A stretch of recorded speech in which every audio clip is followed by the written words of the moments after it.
അതേസമയം അവർ തന്നെ നമുക്ക് ചോദിക്കുന്ന മറ്റൊരു ചോദ്യം നമ്മളെ തന്നെ പ്രതിപക്ഷ നമ്മൾ ആവർത്തിച്ച് ചോദിച്ചു, ഞാൻ ഉൾപ്പെടെയുള്ളത് ചോദിച്ചിട്ടുണ്ട്. അവർ തിരിച്ചു ചോദിക്കുന്നത് ഒരു ഇത്രയും വർഷമായി 600 കോടി രൂപ കിട്ടി ആളുകളുടെ, പക്ഷെ അതിനും അതൊന്നും വയനാട്ടിലെ ദുരന്തബാധിതർക്കായി ചെലവാക്കുന്നില്ല. ഏറ്റവും പ്രധാനമായി ഇപ്പോൾ നിർമ്മിച്ചുകൊണ്ട് ഉദ്ഘാടനം കഴിഞ്ഞ വീടും ഇതുവരെ താമസയോഗ്യവുമായിട്ടില്ല. അത് ന്യായമായ പ്രതിരോധമായി തോന്നുന്നു. ഇല്ല, ഏത് വിമർശനത്തിനും മറുപടി പറയാം, എല്ലാത്തിനും സ്വാഗതമാണ്. വയനാട് സർക്കാർ ചെയ്യുന്നത് വീട് നിർമ്മിച്ചു കൊടുക്കുക എന്നത് മാത്രമല്ല, ടൗൺഷിപ്പാണല്ലോ. അപ്പോൾ വീടുണ്ടാവും, ക്ലിനിക്ക് ഉണ്ടാവും, വായനശാല ഉണ്ടാവും, അങ്കണവാടി ഉണ്ടാവും, മറ്റു സൗകര്യങ്ങളുണ്ടാവും, റോഡുണ്ടാവും, കടകളുണ്ടാവും, എല്ലാം ഉണ്ടാവും.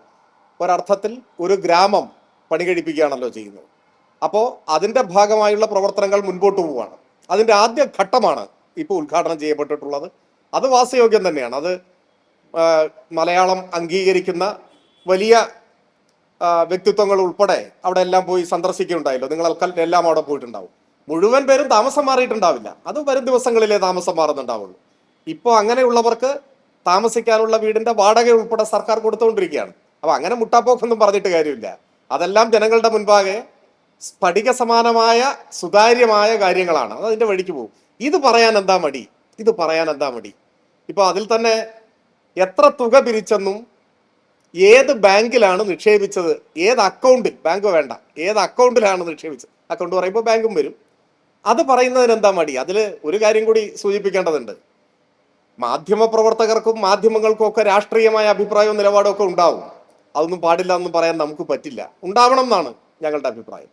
പക്ഷേ ഇത്തരത്തിലുള്ള കുറ്റകൃത്യങ്ങളെ പ്രോത്സാഹിപ്പിക്കുന്ന നിലപാട് ആരും സ്വീകരിക്കാൻ പാടില്ല. ഞാനിത് പറയാൻ കാരണം, കഴിഞ്ഞ ദിവസം എൻ്റെ ശ്രദ്ധയിൽപ്പെട്ട ഒരു ടെലിവിഷൻ ചാനലിലെ മാധ്യമ പ്രവർത്തകൻ, അദ്ദേഹം ഇത് ന്യായീകരിക്കാൻ വേണ്ടി പറയുന്നത് കേട്ടപ്പോൾ വല്ലാത്തൊരു അത്ഭുതം തോന്നി. അദ്ദേഹം പറയാണ്, മുഖ്യമന്ത്രിയുടെ നാമനിർദ്ദേശ പത്രികയോടൊപ്പം CMDRFന്റെ വിവരങ്ങൾ ചേർത്തിട്ടില്ലല്ലോ എന്ന് പറയുകയാണ്. ഏത് മലയാളിയും ഞെട്ടിപ്പോവും. മുഖ്യമന്ത്രിയുടെ ദുരിതാശ്വാസ നിധി എന്ന് പറഞ്ഞാൽ മുഖ്യമന്ത്രിയുടെ പേരിലുള്ള ഒരു ബാങ്ക് അക്കൗണ്ട് ആണ് എന്നായിരുന്നോ ഇദ്ദേഹം ധരിച്ചിരിക്കുന്നത്? അങ്ങനെയാണോ ധരിച്ചിരിക്കുന്നത്? സംസ്ഥാന ഖജനാവിലെ പണം എന്ന് പറഞ്ഞാൽ ധനകാര്യമന്ത്രിയുടെ പേരിൽ ഒരു ബാങ്കിലുള്ള അക്കൗണ്ട് എന്നാണോ അദ്ദേഹം ധരിച്ചിട്ടുള്ളത്? ഇങ്ങനെയൊക്കെ പറയാമോ? ഇത് മാത്രമല്ല, ഇങ്ങനെയുള്ള കുറേ കാര്യങ്ങൾ ഇപ്പോൾ ഇങ്ങനെ വരുന്നുണ്ട്. ഇപ്പോൾ ഗോൾവാൾക്കറുടെ ചിത്രത്തിന്റെ മുന്നിൽ വിളക്ക് കൊളുത്തി എന്ന് പറഞ്ഞപ്പോൾ ഒരു മാധ്യമ പ്രവർത്തക പറഞ്ഞായിട്ട് കാണുകയാണ്, അങ്ങനെ ചിത്രത്തിന്റെ മുമ്പിൽ വിളക്ക് കൊളുത്തിയല്ല, കൊളുത്തിയ വിളക്കിന്റെ പുറകിൽ ഒരു ചിത്രം ഉണ്ടായിരുന്നതാണ്. ഇങ്ങനെയൊക്കെ പറയാമോ?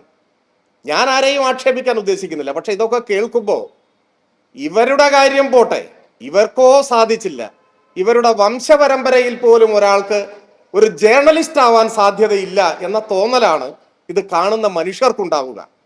നിങ്ങൾക്ക് എന്തും പറയാം, നിങ്ങളുടെ അഭിപ്രായങ്ങൾ പറയാം. പക്ഷേ ഇങ്ങനെയൊക്കെ പറയുമ്പോൾ എത്രമാത്രം ചെറുതായി പോകുന്നു. മാധ്യമ പ്രവർത്തനത്തോട് ജനങ്ങൾക്കുള്ള ആദരവ് എത്രമാത്രം ഇടിഞ്ഞു പോകും.